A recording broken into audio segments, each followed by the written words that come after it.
I'm what you call a lazy SOB. There are only a few things in this world that would appeal to me, and the effort itself to pursue one of those passions is not a part of those several things. So, because I don't have the will to go out and frolic like a freaking fool through the fields of tulips and daisies, to be honest, I haven't done anything outdoor-related in years, I sit in front of my prestigious TV. It's nothing new or fancy. At my most generous guess, it would probably be 12 inches. The upside was that it was a flat screen. I also had a satellite TV, which was another thumbs up, I guess. Sitting on your ass in front of an idiot box won't get you any success, but it won't bother your social life, and it sure as hell won't get you laid. But it has shown me many awful things that I'll be able to keep with me. I'll always remember one program in particular that has always had me out of my seat, going through my neighborhood, looking for the key to my own safety. Whatever that means. It's all because of one of the programs I hate. Infomercials. God, I hate them. I hate nothing more than seeing paid programming instead of an actual title.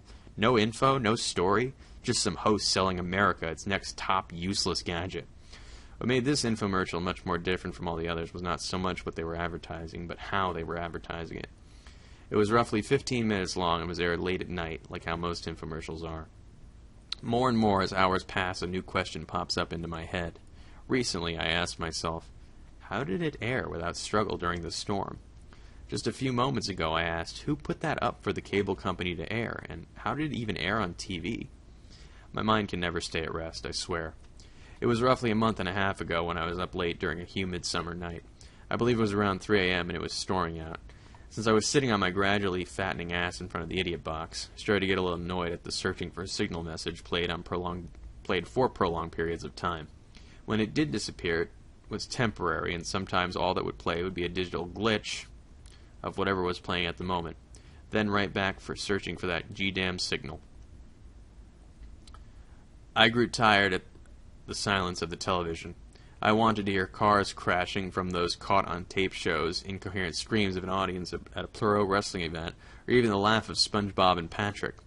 I picked up my remote, hidden in the nooks and crannies of the slowly aging and breaking recliner I was sitting on.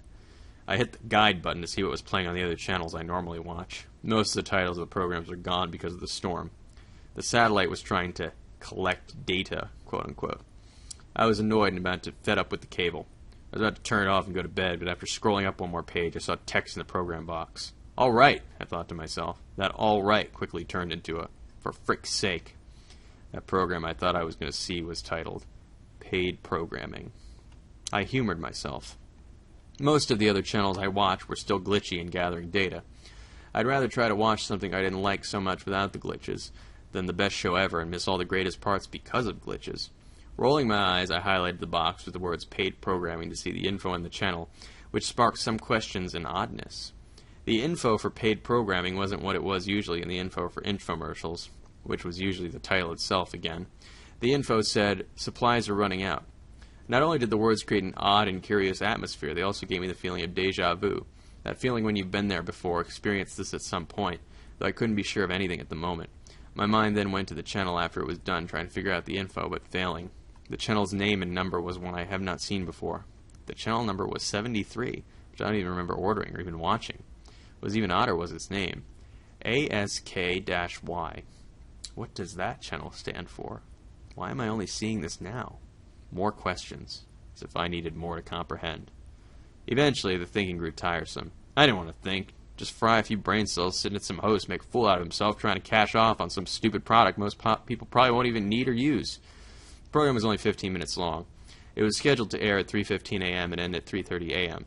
Not having many other choices, I highlighted the block and pressed select on the remote. Static. That's all it was. All that was visible was frickin' static. What little hopes of seeing something I had dropped like a dumbbell. But wait, static? Satellite TV does not show static when the receiver is on. It's only to show the searching for a signal message on a black screen. Why was there static? It went on for 2 minutes, and I just sat there gazing into it. I hoped my mind would entertain me and show me a face in the screen just to F with me. I was getting desperate. When I was about to turn the TV and call it a night, the loud noise stopped, and a sound that was very faintly remembered played in my head. Like I know it was from somewhere. More deja vu, more stuff to think about. And I thought you fried your brain watching this each. I focused my attention back on the TV, and it appeared to be a dog or a swamp of some sort. Bullfrogs, booming voices could be heard, dragonflies could be seen, as well as lily pads and dirty, muddy water. I took more notice of the scenery because it seemed to hold a sacred place in my mind. I paid no attention to the mumbles of the voices in the background of the shot. It was 3:18 when an Indonesian man stepped in front of the camera. Finally, something was going to happen. Only to be BS'd again for another minute. He was talking to someone outside the shot, and seeing as how the camera shook a little bit during the response to the man in front of the camera, I figured it was the cameraman being spoken with. The man in front of the camera turned away from the screen, to his right, left from my perspective, and yelled at something. The yell was full of rage, like it said something hostile or violent. Maybe a threat? At 3:19, the Indonesian man spoke with a heavy accent.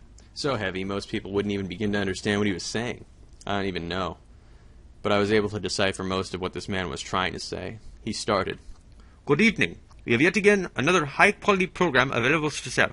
Stay tuned to watch us perform 3 tests with it to show how top quality it is. What are they selling? The host made a motion with his hand that said, "Come here." It was gestured to his left hand, the right of the screen from my perspective. At 3:20, a large alligator appeared.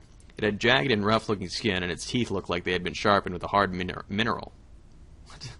It was something out of a horror movie. It wasn't that creepy, though. Because of all the deja vu moments, I felt like this could very well be part of them as well. At 3:21, the host said, Okay, first, we'll test the quality of this creature's skin. His hand reached up above the view of the camera, and he was handed something. Bring it back into view, we see it as a sharp, serrated blade. With absolutely no expression of fear whatsoever, the host casually walked up to the gator like it was a domesticated pet. My heart dropped as he began to saw at the skin of the gator. Very oddly and predictably, the alligator did nothing at all. He just lay back down and took the cutting like it was a normal thing. The host finished up at 3:23 and said, See? Not one scratch left on his skin. He was telling the truth. Not one scratch could be found. I was almost impressed by it. I kind of wanted to see if it would cut it. We seem to be running out of time, so we shall begin another 2 tests at the same time using the same subject. He said it all with a smile. We shall test the cutting capability of the teeth and the power of the jaw. He backed away from the camera and looked to his right and screamed. He made a quick and violent gesture for whatever it was to get to where he was at. Screaming could be heard off-screen, and the host got fed up and walked toward the source of the scream. At 3:25, the host walked back into the shot with someone over his shoulder, fighting him to let him down. It appeared to be a teenage girl. She had jeans on, which seemed to be dirty from the mud, and a long-sleeved shirt. She wasn't from anywhere that the infomercial was being filmed. She had no accent, in fact sounded American. What should have been a shock for me was simply an expression of indifference, a poker face of sorts.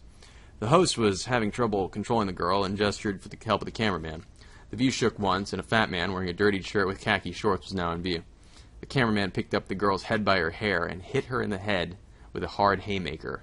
The sound of the blow was impressive. It was enough to control her and settle her down, and for the moment it made it easier for the host and the cameraman to grab her by her wrists and ankles and toss her to the left, where the alligator is. That was when my heart dropped a little bit. The alligator wasted little time. As soon as the girl landed with a thud, the alligator bit at her and consumed her entire arm. She let out a wail painful to hear for a normal person. And with that was heavy gasping and sobbing. None of that noise lasted long as the alligator bit her neck from the side and consumed half of it. The screams and sobs turned into gurgling. Blood, I thought.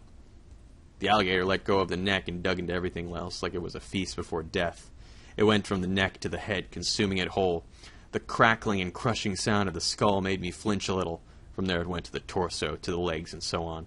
At 3:28, there was no longer a corpse for the alligator to tear. Body pieces were all over the swampy floor.